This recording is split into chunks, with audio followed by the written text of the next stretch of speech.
In this episode of Dolce Vita, check out a nice new addition to the city's thriving dining scene.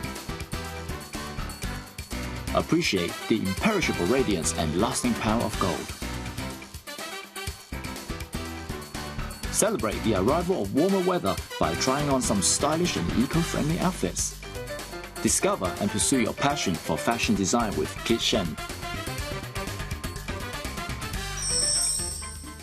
It's been so long since we last hung out. You're right, because of this pandemic, many aspects of our lives have to change. Over the last year, I've come to realize you only know what you've got until it's gone.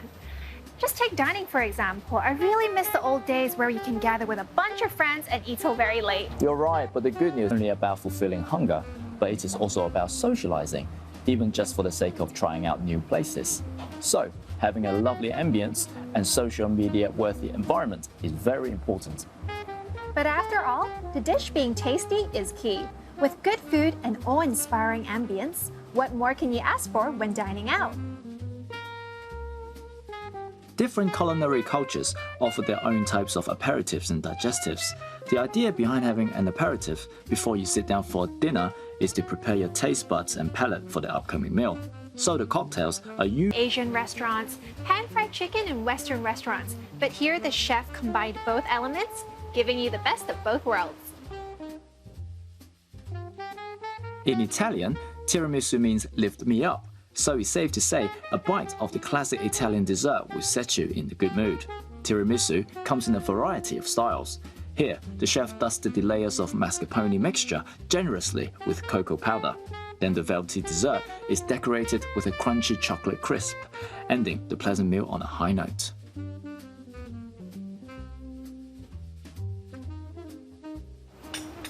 As a girl, I've always had a sweet tooth. This tiramisu is so creamy. The perfect ending to our meal. I agree, and as for the place, I love that it's stylish without being intimidating. It is vibrant, but also relaxing and inviting. It really is the perfect spot for indulging and having a great meal with friends. Gold has been highly valued by a lot of societies over much of human history. People back in the day used to wear gold jewelry and ornaments as a mark of their social status and rank. Nowadays, we use gold as an investment tool. Have you ever wondered why humans think of gold as so precious? Well, learning about the history of the art of gold will give you the answer.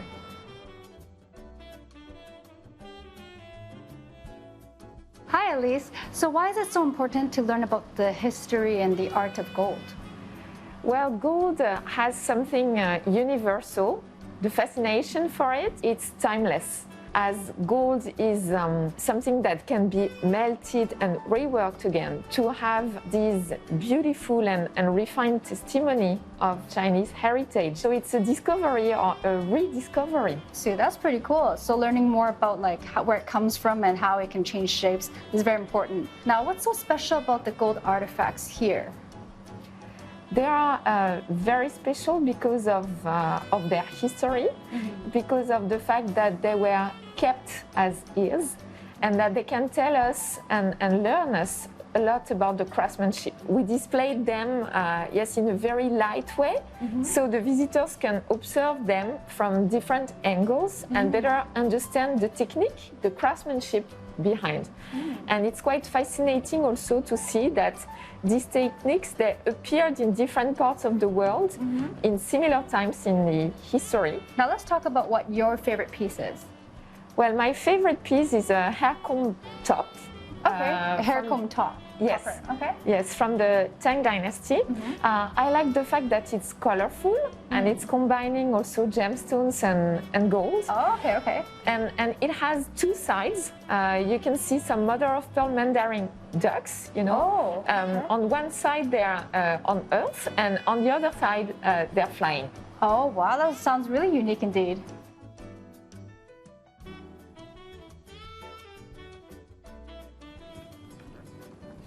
The exhibits we just saw definitely took us back in time to see the everlasting power of gold and the imperishable radiance. If you want to know more about the world of gold, let's appreciate it from a scientific perspective.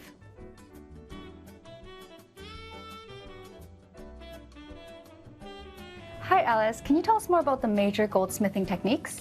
First one is hammering and chasing. Both techniques combined together will create a very three-dimensional convex and concave contrast. And then second technique is casting, which is still being used in today's modern day jewelry. And then we also have wiring and filigree. And then the fourth technique is granulation. And it's quite amazing to even modern day, we still don't understand how people back in the days were able to use such technique to create and to decorate amazing pieces. Now, can you tell us about the art of gold? What's so interesting about it? From a scientific point of view, gold is an element. It is also a metal. And when we talk about metal, we're also talking about gold alloys because you might notice different color displayed in different exhibits. Well, that's really unique. You're really blending art with science. Now, I know that in front of us, there's some gold artifacts here. Can you tell me about them? Gold, it's a mineral. It's an element. It's also a mineral. And natural gold does have its own crystal structure. Right. So these three gold specimens here display their natural structure. And I can see that with this piece here. It's got that, like, you know, the building type of. Yes, you might notice some parallel lines, angular shapes, and so these three specimens here are found in what we call primary deposit, which means we found them where they were formed. Oh, okay. And it's also very rare that they're able to retain the natural crystal structure. The crystal structure has already been deformed, and usually through water or through different kinds of frictions, the structure is completely gone, and what we find will be a very soft, smooth surface in irregular shape, or sometimes look more like a pebble. So all these three crystals here were from Nevada in the United States. Oh, okay. You might notice, like you mentioned, some stacking patterns. Building blocks type of structure, yeah. Particularly the tiny one here, you can even see triangular shape and angles. I see that. That's actually displaying the natural crystal structure, which is what we call a cubic structure. Oh, okay. And in fact, the crystal structure of gold in this cubic system is the same as diamond. Oh, interesting.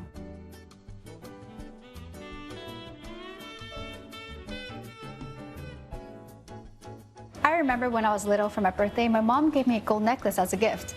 Back then, I didn't really appreciate the significance of it. But after today, and learning about how gold crystals can become beautiful gold jewelry pieces and ornaments, learning about how goldsmithing techniques have evolved over the years, I beg to differ. And some people say that wearing gold can be old-fashioned, but I would recommend them to learn more about the artistic and historical value of gold. After the break, discover the true meaning of sustainable chic and realize your dream of becoming a fashion designer.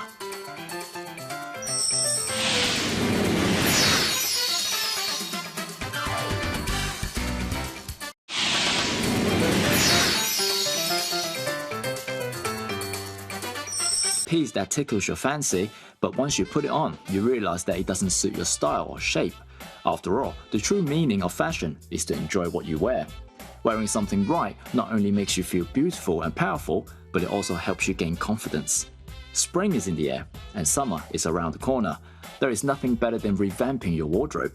Whether you opt for a simple or posh color palette, minimal or expansive style, you will find something that suits your taste this season. Are you feeling uninspired and in need of a fresh perspective on revamping your wardrobe? Let's talk to a fashion expert. Colette, could you share with me some suggestions? What summer outfits would you pick for me? I would suggest for a silk dress. This style is very elegant with lace details. The print is very colorful and bright, and the pastel color is perfect for your skin tone. I really like this dress that Colette picked for me. It's elegant, chic, and flowy. Along with the floral patterns, it's like the perfect vacation dress. Colette, tell me about my summer look. I would say vertical striped shirt is a must for a spring summer. You can wear it with linen and cotton blazer to create a smart casual look, or you can wear it with chino and loafer for a summer day. Style-wise, this outfit isn't too different from what I usually wear because my MO is a jacket and tie. Where the outfit differs is the material and colors. This jacket is very lightweight, it's unlined, no shoulder pads, and the colors are a little bit lighter than what I usually wear, but I love the look. It's got a real nice marine feel. Perfect for an early evening date or a day out on the water. The concept of sharing economy is trending in recent years, and it's easy to see why. Asset sharing reduces costs and increases efficiency. So you might have heard of the sharing platforms in, say, transportation or tourist accommodation, but there's also one aspect that's becoming more popular.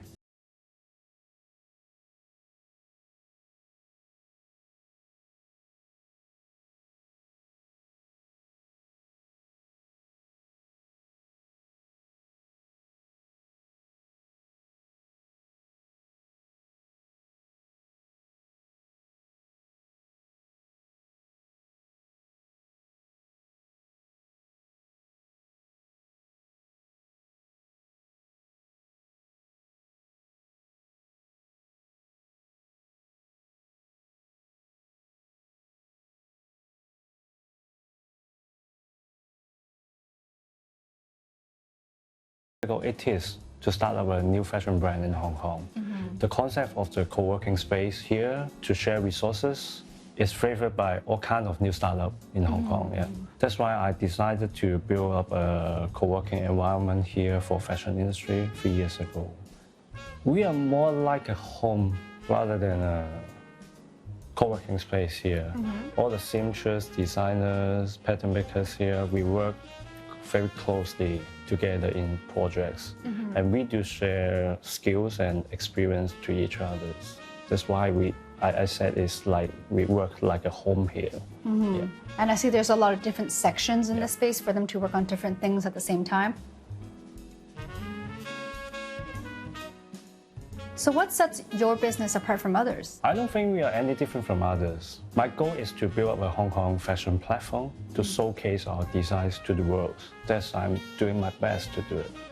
But so in your facility here, you have a lot of equipment and you have a lot of tools. How do you help local designers further their platform?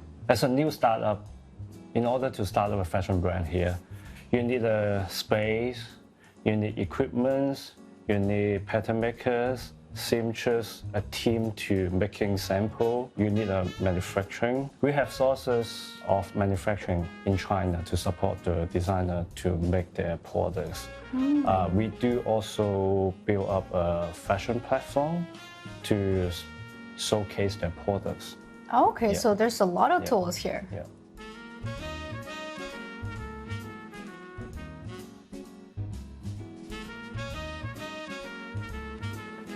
Kit believes that everyone can find fun in the design process. That's why, apart from providing a creative atmosphere and product development support to up-and-coming design professionals in Hong Kong, he also hopes to bring the design joy to people outside of the industry.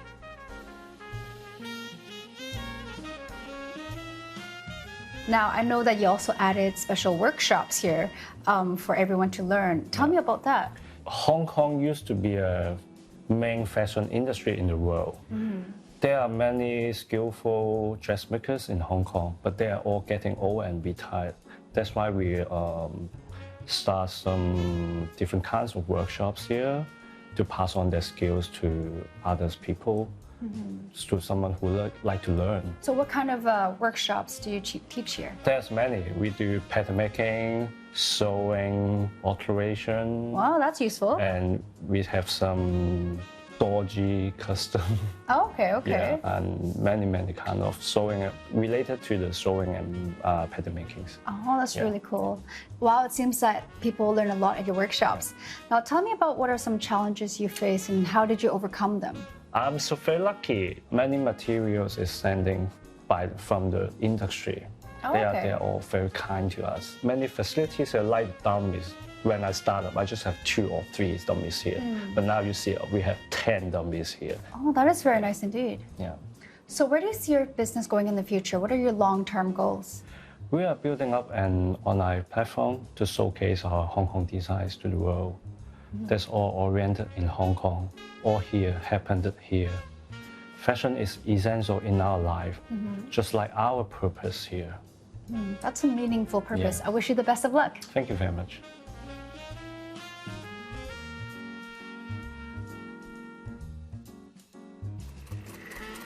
You know, I understand why people love going to study rooms and coffee shops to chill and work, because it seems like when everyone's doing the similar thing as you, it's almost like they're supporting you through thick and thin. And also, it's a nice environment. But I think the most important thing is to succeed is to have good tools and a good environment for the best productivity and efficiency. That's all the time we have for this week's episode. If you want to find out more about what we have introduced, remember to log onto our website. In the coming weeks, continue to find more bliss in life. Explore the ever-growing dining scene in Hong Kong and delight yourself with delicacies from around the world. Stay on top of the latest happenings and check out ways to keep yourself healthy and happy. Be sure to tune in again next time.